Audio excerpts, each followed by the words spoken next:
मदारिस bill act बन चुका, फौरी नोटिफिकेशन जारी किया जाए। इत्तेहाद तंजीमात मदारिस दीनिया का मुतालबा।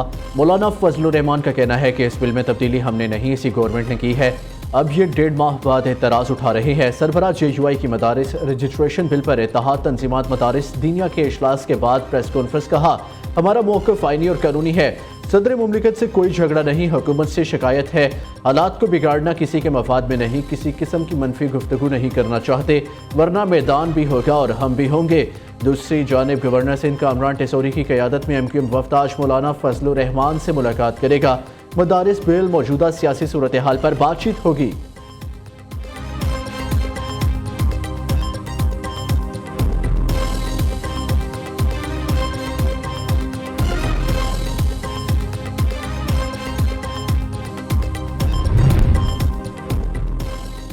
स्टेट बैंक ने शरह सूद में 2% कमी कर दी। स्टेट बैंक के मुताबिक मॉनेटरी पॉलिसी कमेटी ने सूद की शरह 13% कर दी है। नई शरह सूद का इतलाक आज से होगा। स्टेट बैंक के मुताबिक ज़र मुबादला के ज़खायर $12 अरब तक पहुँच गए। नवंबर 2024 में अमूमी महंगाई की शरह कम होकर 4.9% रह गई। वज़ीर आज़म का स्टेट बैंक की पॉलिसी रेट में 2% कमी का खैर मकदम। शहबाज शरीफ कहते हैं शरह सूद 13% पर आना मईशत के लिए खुशायन है। पॉलिसी रेट में कमी से पाकिस्तानी मईशत पर सरमायाकारों का एतमाद बढ़ेगा।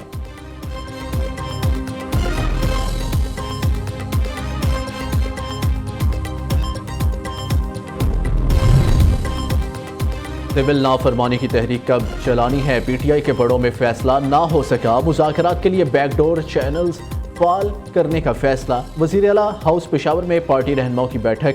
एहतजाज की बजाय कौमी सूबाई असम्बली और सेनेट का प्लेटफॉर्म इस्तेमाल करने पर इतफाक।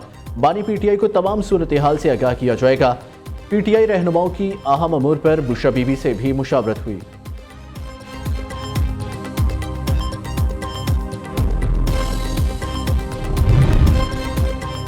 बानी PTI का मुज़ाकरात का कोई मूड नहीं। मुज़ाकरात के लिए बनाई गई टीम की बानी के सामने कोई हैसियत नहीं। PTI वाले जैसे भागे अब दोबारा एहतजाज नहीं करेंगे। डी चौक में गोली चलाने की मज़मूम प्रोपेगेंडे से इदारों को बदनाम करने की कोशिश की गई।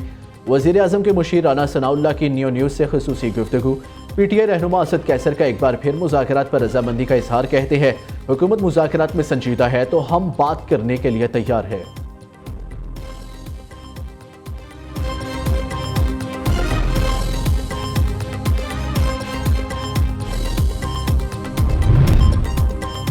पंजाब हुकूमत अरकान असम्बली पर मेहरबान तनख्वाहों में इजाफे का बिल कसरत राय से मंजूर। सूबाई वज़रा की तनख्वाह में 8,60,000 का इजाफा। स्पीकर की सैलरी 1.25 लाख से बढ़ाकर 9.5 लाख। हुकूमती मुशीर की 1 लाख से बढ़ाकर 6,65,000 मुकर्रर। MPA की तनख्वाह 76,000 से बढ़ाकर 4 लाख कर दी गई। अपोजिशन लीडर अहमद खान बुलशर ने बिल पर एतराज़ उठाया। स्पीकर मलिक अहमद खान ने जवाब दिया, ये बिल मौजूदा कवानीन के मुताबिक बिल्कुल दुरुस्त और हुकूमत का अच्छा इकदाम है।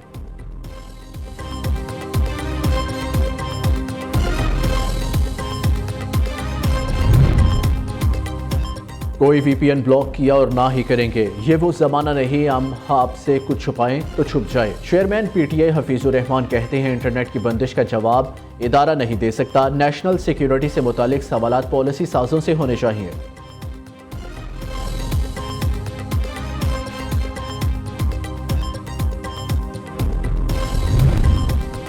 वजारत मजहबी अमूर का हज दरख्वास्तों की वसूली बंद करने का ऐलान। बैंकों में हज दरख्वास्तों की वसूली का आज आखिरी दिन होगा। मौसूल तमाम दरख्वास्तें पहले आइए पहले पाइए के असूल पर कामयाब तस्वुर की जाएंगी।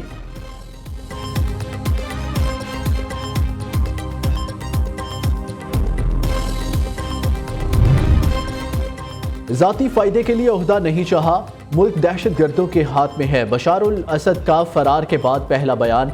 अपने बयान में बशारुल असद ने बताया कि वो 8 दिसंबर की रात तक शाम में ही मौजूद थे।